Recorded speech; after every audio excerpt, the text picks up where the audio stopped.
Sveiki, aš Tadas Majorovas ir aš noriu Jums pristatyti mano pasaką. Kartą gyveno 3 paršiukai – Nif-Nifas, Naf-Nafas ir Nuf-Nufas. Jie pasistatė po namą. Nif-Nifas iš šiaudų ir užtruko 2 valandas. Naf-Nafas iš lapų ir užtruko 1 valandą. Nuf-Nufas iš plytų ir užtruko 10 valandų.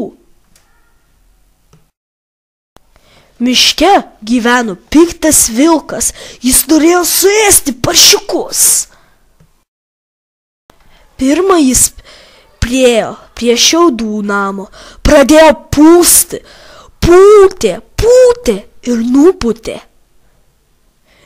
Nif-Nifas pabėgo į lapų namą pas Naf-Nafą.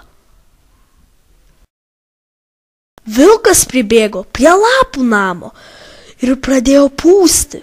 Pūtė ir nupūtė.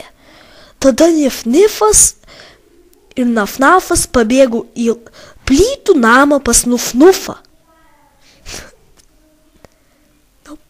Vilkas pribėgo prie plytų namą, pradėjo pūtė ir nenupūtė. Medžiotojas pamatė vilką, nušovė jį ir paršiukai gyveno ilgai ir laimingai. O tada medžiotojas vilką pavertė į tortą.